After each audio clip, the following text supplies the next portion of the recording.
Bonjour. Cette présentation se déroule dans le cadre du projet pour la création d'un plan d'action régional pour l'adaptation au changement climatique dans le nord-ouest du Nouveau-Brunswick. Cette courte présentation se divisera en deux grands axes. Premièrement, nous ferons un survol des données sur les changements climatiques qui sont spécifiques à votre région.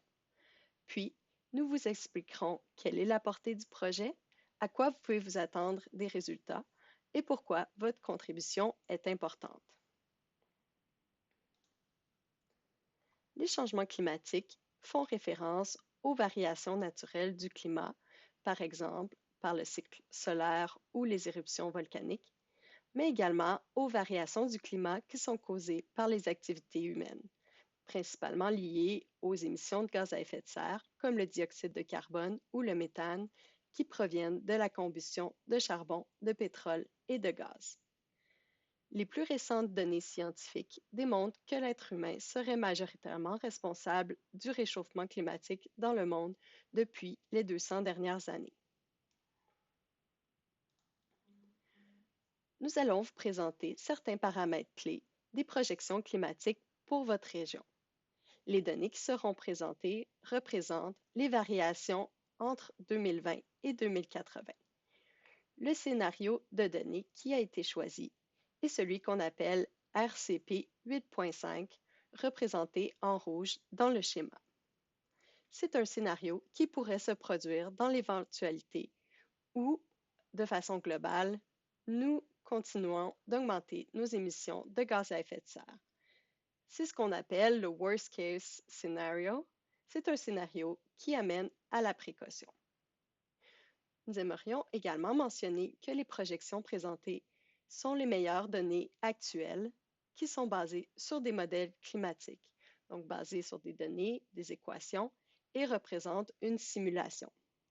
Nous reconnaissons qu'il y a une certaine marge d'incertitude de ces modèles, surtout pour ce qui a trait aux événements climatiques extrêmes, comme les vents violents, le verglas ou les tempêtes qui sont plus difficiles à modéliser.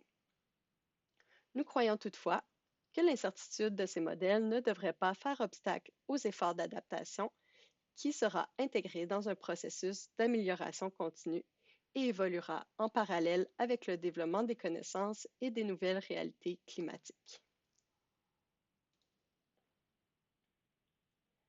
Pour avoir plus d'informations sur les données utilisées ou les visualiser, vous pouvez prendre connaissance de cet outil qui est disponible sur le site de la Commission des services régionaux du Nord-Ouest. Le premier paramètre qui vous est présenté est celui des températures.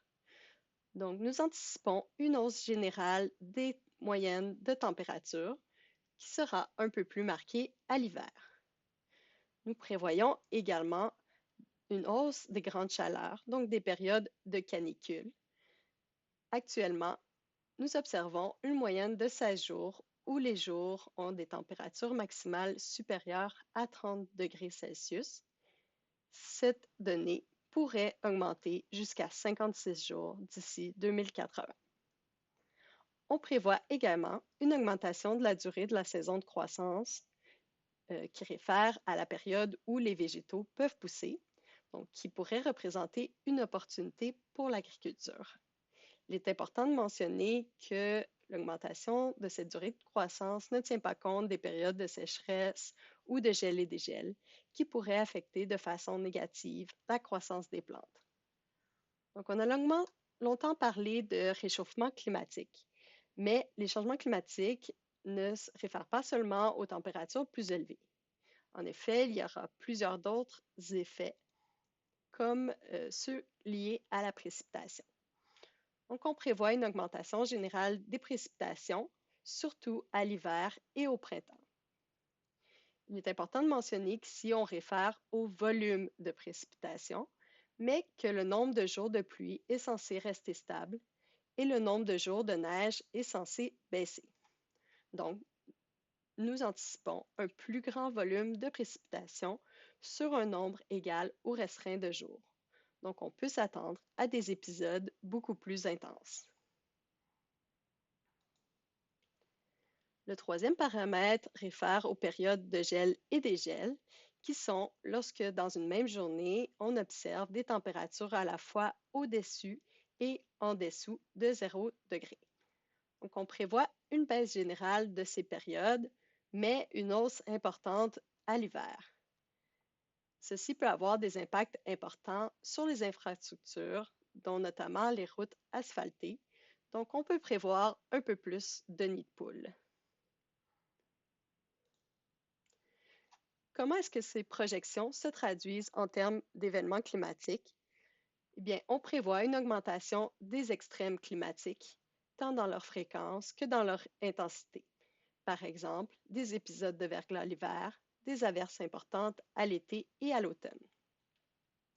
On prévoit aussi une diminution du débit et de la hauteur d'eau des rivières durant la saison estivale et à l'automne pour la région, et comme mentionné, une hausse des vagues de chaleur à l'été qui pourra avoir un effet sur la santé des populations et une augmentation des besoins en climatisation.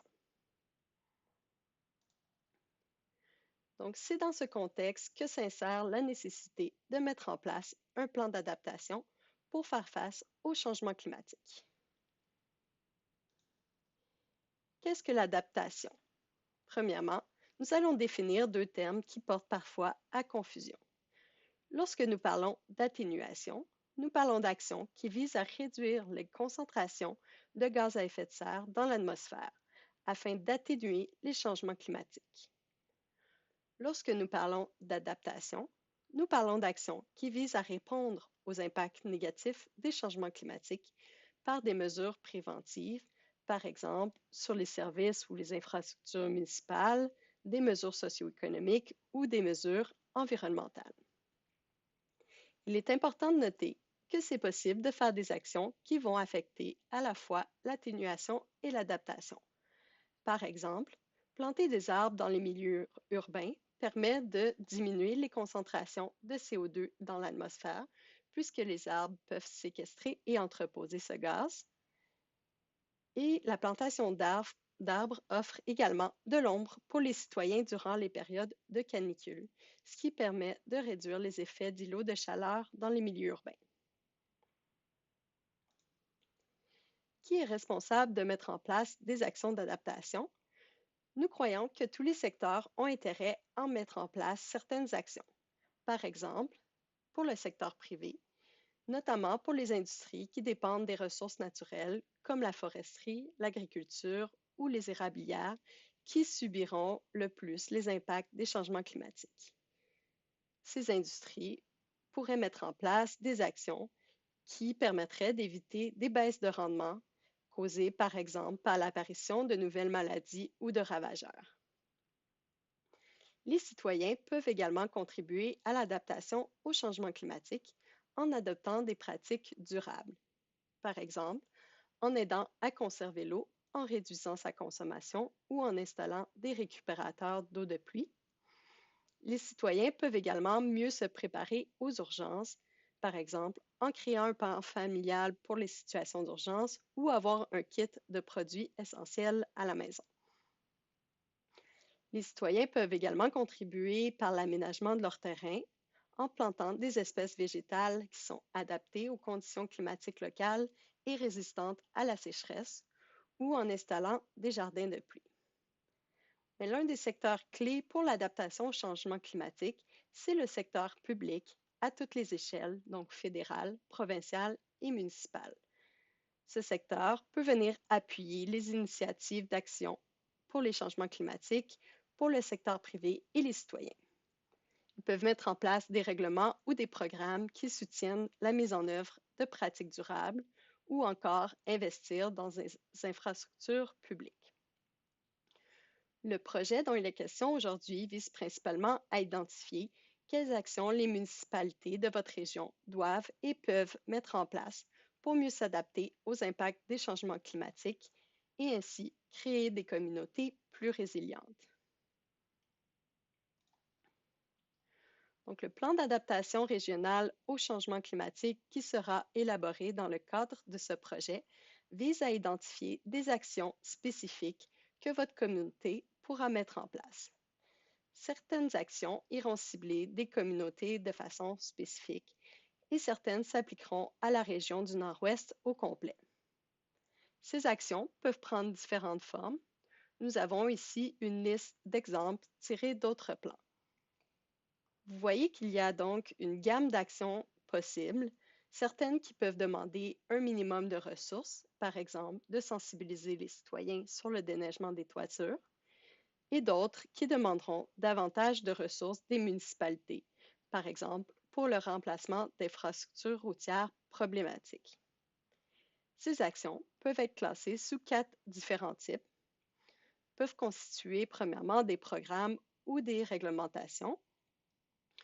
Elles peuvent être des actions qui visent à favoriser l'acquisition de connaissances ou à éduquer les parties prenantes. Les actions peuvent consister à investir des budgets dans certaines infrastructures jugées vulnérables ou encore à collaborer avec les citoyens et les industries. Les actions qui seront incluses dans le plan seront sélectionnées en considérant les facteurs suivants. Premièrement, elles seront basées sur quels sont les principaux risques climatiques qui sont identifiés pour la région. Donc, en se basant sur les projections climatiques qui vous ont été présentées, mais également les risques qui ont été identifiés durant les consultations d'experts avec les municipalités et également les consultations publiques.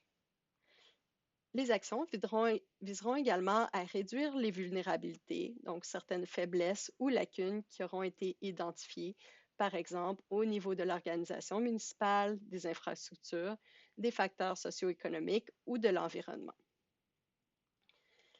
Les actions prendront également en considération les budgets municipaux et les financements qui sont disponibles. Nous choisirons également des actions qui offrent des bénéfices sur le coût qui sont intéressants. Nous prioriserons également les actions qui sont multifonctionnelles et qui peuvent offrir plusieurs bénéfices pour différents secteurs de la société. Nous baserons également notre choix sur les connaissances disponibles, par exemple par l'expertise régionale ou les données qui ont déjà été collectées. Nous voulons également prendre en compte les intérêts des communautés. C'est pourquoi votre contribution est importante afin que le plan puisse adresser vos préoccupations et intérêts en tant que citoyen.